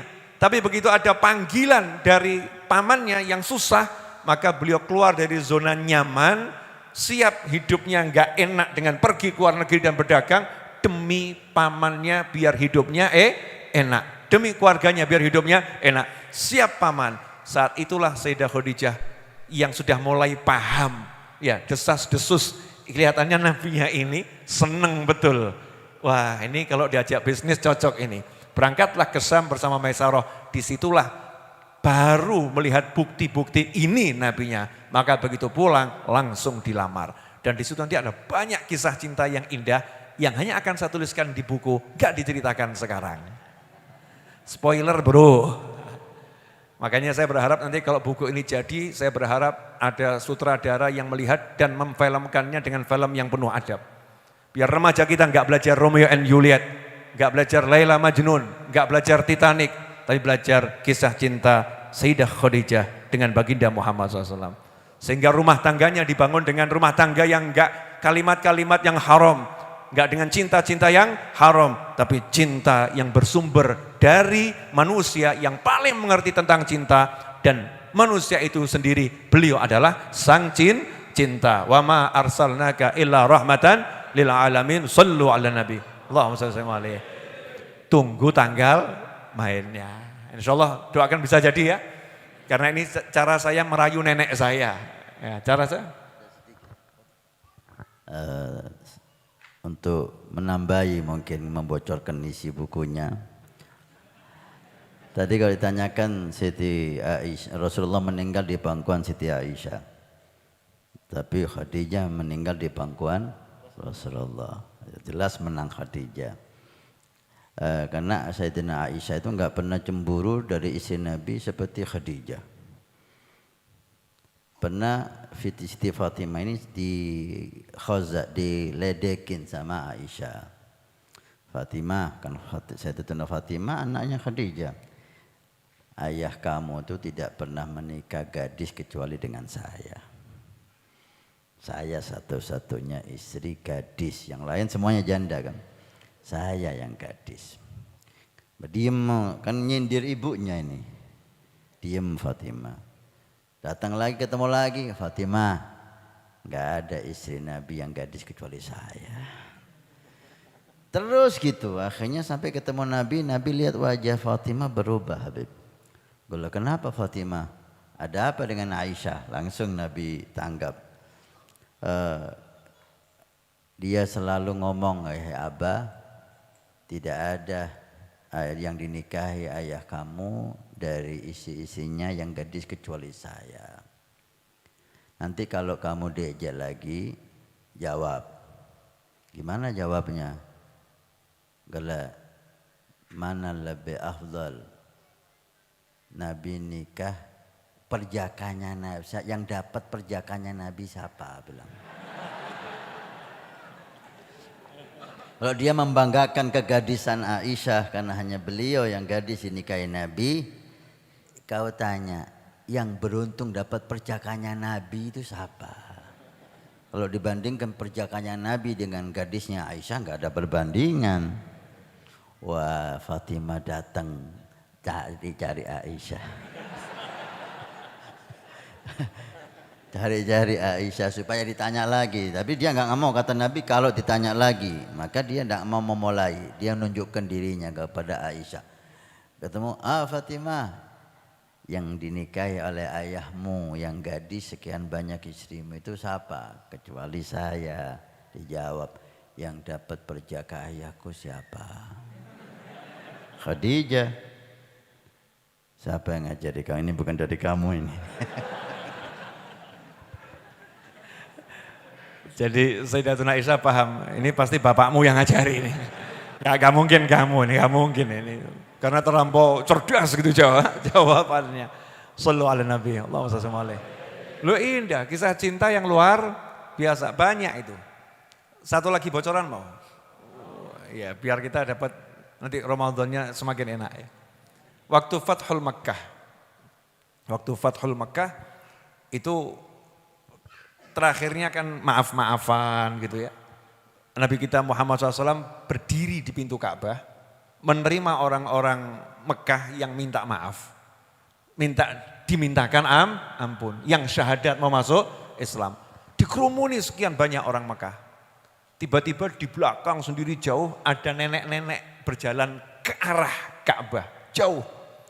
Nabi kita Muhammad SAW turun dari pintu Ka'bah. Maka sahabat pun memberi jalan, nyingkir ke kanan, nyingkir ke kiri. Nabi berjalan tanpa menghiraukan orang-orang ini, fokus sama perempuan tadi. Fokus pada perempuan tadi. Terus setelah ketemu, selendang beliau atau diriwayat jubahnya itu dibuka, digelarno. Terus beliau duduk di atas selendang atau jubahnya, perempuan tadi diminta duduk di situ juga. Ngobrol berdua. Dilihat sama sahabat, nangis bareng. nangis bareng. Gak lama terus senyum, ketawa bareng gitu. Nangis lagi, ketawa lagi. Maka Sayyidatuna Aisyah setelah peristiwa itu nanya, ya Rasulullah siapa itu wanita yang kamu datangi di tengah kerumunan orang yang lagi syahadat, lagi dimintakan ampun istighfar. Kamu tinggalkan semua, kok kamu datangi wanita itu siapa itu? Dijawab, itu sahabatnya Khadijah. Jadi saya lagi nostalgia sama beliau. Lihat beliau saya ingat sama Khadijah. Tinggal no kabeh, ingat sama Khadijah, kabeh ditinggal no. Ya, didatangi itu. Duduk, ngobrol, terharu, ingat kisah masa lampau, nangis bareng. Tidak dilupakan setelah sekian tahun meninggal dunia. Kamu baru istrimu meninggal kemarin, langsung lali. Jangankan kok meninggal, masih hidup sudah lupa ya. Na'udzubillah min dzalik. Nah, ini spoiler. Jadi nanti yang pengen beli bukunya ya nabung dari sekarang, murah-murah. Ya, murah meriah. Saya akan cetak dengan bagus. Kalau enggak bagus insya Allah enggak akan saya cetak. Karena kisah cinta maka juga harus dibuat dengan penuh cinta. Kalau sudah jadi saya insya Allah akan berangkat lagi. Nawa itu datang ke Mekah mau nyamperin nenek saya. Mau tak baca no Didi. Nek udah jadi. Ya, terus mau saya bacakan. Biar nanti punya sesuatu jalur untuk ngomong ini loh cucumu udah buat. Nah, masing-masing kan punya cara ya, beliau punya cara, antum punya cara, saya juga punya cara. Fastabiqul khairat, berlomba-lombalah untuk menempuh kebaikan. Banyak boleh. Saya nggak pernah minta pidato di majelis manapun, kecuali sekarang ini. Saya ingat beliau ini seperti Al-Habib Ahmad bin Muhammad Al-Muhdar. Habib Ahmad bin Muhammad Al-Muhdar yang ada di Guere, yang punya hadrah Ihda Asyariyah. Semua isi hadrahnya itu memuji Sayyidatuna Khadijah. Khadijah. Bahkan kenapa dibuat Ihda Asyar setiap tanggal 11 Hijriah? Di mana-mana hadrah Habib Ahmad Muhdar setiap tanggal 11 Hijriah. Karena Sayyidatuna Khadijah janji sama Habib Ahmad, setiap tanggal 11 saya akan datang kepada kamu. Maka beliau bikin setiap tanggal 11 hadrah. Para salaf kita yang mutaakhirin, karena Habib Ahmad Al-Muhdar ini gurunya di atas zamannya Habib Ali Habsyi, termasuk gurunya Habib Ali Habsyi. Kalau Habib Ahmad Al-Muhdar ini cerdas. Dia menangkap sesuatu yang tidak dipahami dan ditangkap oleh para salaf-salafnya yang luar biasa. Para salaf kita ini luar biasa, para habaib alawiyin, gutub zaman dan luar biasa makamnya. Tapi Habib Ahmad Al-Muhdar ini memahami, menangkap sesuatu yang tidak ditangkap dan dipahami oleh semua wali-wali besar kakek-kakeknya itu. Apa? Mencuri cintanya Siti Khadijah. Ini hanya Habib Ahmad bin Muhammad Al-Muhdar yang melakukan. Dia mendapat cintanya Khadijah. Sampai tahu the power of mak-mak kan? Ini contoh yang nyata ya. Kalau emak ini udah nyambung, bapak anak nyambung kabeh. Lek emak wis kena, bapak anak kena kabeh. Lah Habib Ahmad ini seperti kata beliau yang ngejar-ngejar Rasulullah banyak. Dia mencuri cintanya Khadijah.